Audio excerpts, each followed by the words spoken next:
Hola a todos, bienvenidos a Filosofía de Película, yo soy Oscar.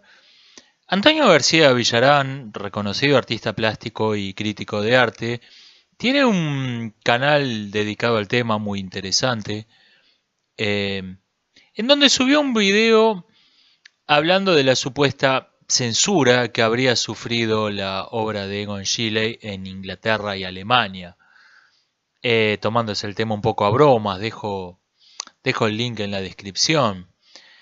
Sobre el tema puntual del video, sí, es una campaña de marketing y además una realmente ingenua. Es algo que podría haber funcionado 30, 50 años atrás, no hoy. Eh, Somos una generación que creció sobreexpuesta a la publicidad en la televisión, en afiches, en la radio, en internet. Y términos que 20, 30 años atrás todavía sonaban misteriosos, esotéricos, target, mensaje subliminal, policía bueno, policía malo, señuelo, se han incorporado al habla cotidiana hoy en día. Somos una generación de publicistas. Y cuando alguien me viene con una faja en un dibujo, no te podemos mostrar esto porque hay gente que está tratando de censurar esta obra, no quiere que vengas a esta exposición a verla. Sí, sí, está bien. Eh, Ahora bien, el señor Villarán se extiende hablando de la censura en general, no de este incidente ridículo, y ahí dice un par de cosas con las que discrepo y creo que este es un tema más interesante. Una, al hablar de la censura real esta a la obra del pintor Balthus, en el pasado y hasta el día de hoy está un poco en el closet Balthus.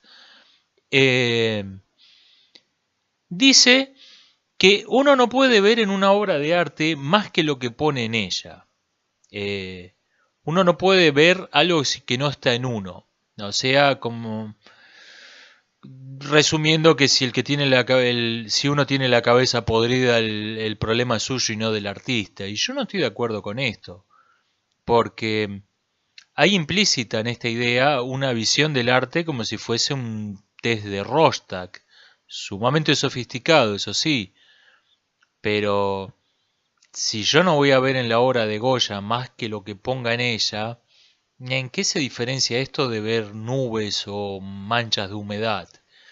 Quiero ver la obra de Goya para ver lo que puso Goya ahí, que pintaba mejor que yo.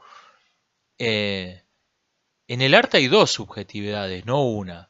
Está lo que pone el artista, sacado de su subconsciente y de su consciente y etcétera, y está lo que pongo yo como espectador. Y estas dos subjetividades pueden coincidir o pueden no coincidir, y generalmente es una mezcla de las dos cosas, lo cual vuelve tan interesante el arte.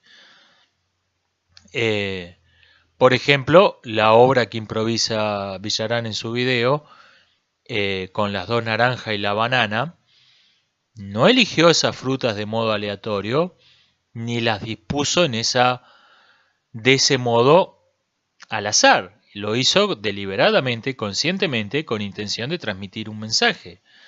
Y tanto él, el artista que creó la obra, como yo que la veo, estamos viendo lo mismo. Una, pi, y, y eso no es algo que no está ahí, eso está ahí. De modo similar, Baltus erotiza la infancia, erotiza la niñez, y esto realmente me parece muy difícil de negar. Eh, lo que creo es que tenía derecho a hacerlo. Creo que su obra tiene derecho a ser juzgada únicamente por sus méritos artísticos, que nunca puso en duda a nadie, y que quien desee verla tiene derecho a hacerlo. Este me parece que es el punto, de esto creo que se trata la libertad de expresión. Decir que la obra de Baltus no debe ser censurada porque lo que todo el mundo parece ver ahí en realidad no está ahí, me parece que es una defensa muy pobre. En el otro asunto que discrepo es al hablar de la censura también real a la obra de a las ninfas de John Waterhouse, donde discrepo con la visión que tiene el señor Villarán de la censura. Habla de hipocresía, de doble moral, y creo que son términos demasiado humanos, que se corresponden a cómo funcionaba la censura 50 años atrás, no a cómo funciona hoy. Hoy en día la censura es ejercida por mecanismos automáticos en los que si un ser humano toma parte es un engranaje más en una máquina. Y en esta censura automatizada, algunos hechos de censura ridículos se deben a funcionamientos defectuosos de una máquina.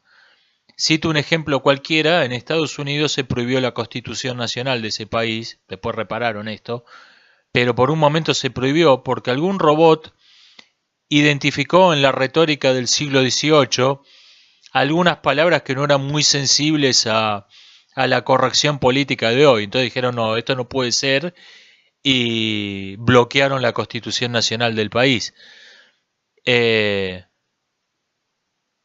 Hay mil ejemplos de estos. Facebook da de baja los perfiles de personas con discapacidades muy poco estéticas porque muchas personas le dieron dislike, o porque algún robot programado para reconocer patrones los confundió con un film snuff y lo dieron de baja. Al ser demandada a Facebook, a veces se disculpa y repone los perfiles, pero lo mismo les vuelve a pasar una y otra vez porque no tienen un modo real de evitarlo. La censura la ejercen máquinas, robots, y si se puede hablar de hipocresía, es de hipocresía mediada por una máquina. A ver, en las reglas de YouTube, por ejemplo, no se puede discriminar a nadie por su grupo étnico. Está prohibido subir contenido de odio contra una persona por su sexo, raza, etcétera. Y al mismo tiempo, cuando estoy escribiendo los comentarios a mis videos, me señala en rojo como errores de ortografía el voceo. A ver, ¿eso es hipocresía? ¿Eso es doble moral? Sí, pero es hipocresía mediada por un robot, mediada por algoritmos secretos. Hay cadenas de Markov confeccionadas en base a los escritos de 10.000 histéricas de carne y hueso.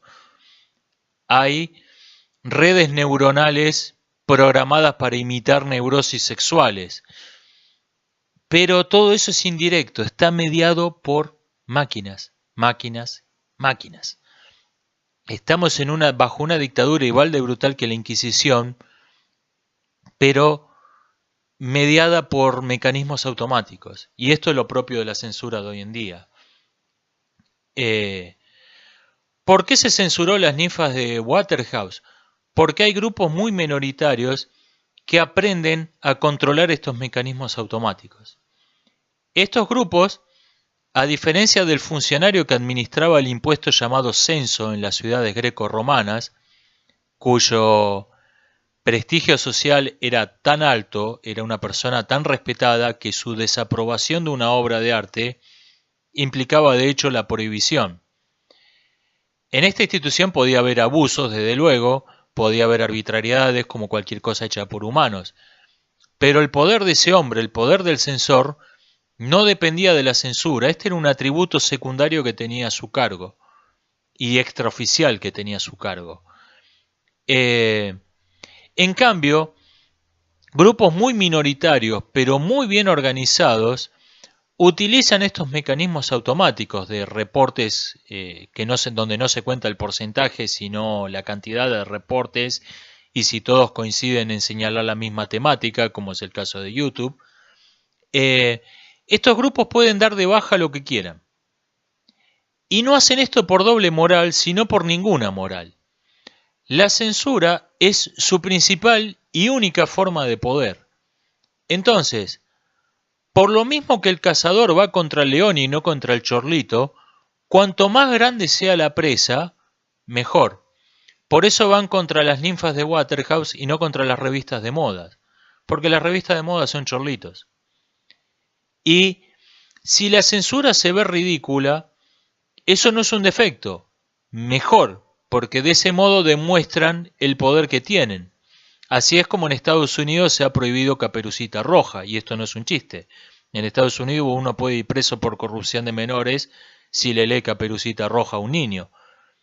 Esta es la fuente de poder de estos grupos, y yo estoy totalmente, pero 100% de acuerdo con el mensaje anticensura del video, pero para combatir la censura, tenemos que comprender cómo funciona la censura. Y cómo funciona la censura hoy. No atacar un fantasma de lo que fue la censura en la España de Franco, en las dictaduras militares latinoamericanas, en el comunismo de Europa Oriental, sino lo que es hoy la censura. Mecanismos automáticos extraordinariamente sofisticados y grupos que aprenden a craquear, a explotar esos mecanismos automáticos en su propio beneficio. Carroñeros de la censura en grande, de la censura que ejercen los grupos que tienen realmente el poder, como la corporación Google. Este es el enemigo y esta es la censura de hoy. Como dijo sabiamente Sun Tzu, conoce a tu enemigo. Esto ha sido todo por hoy, nos estamos viendo hasta la próxima.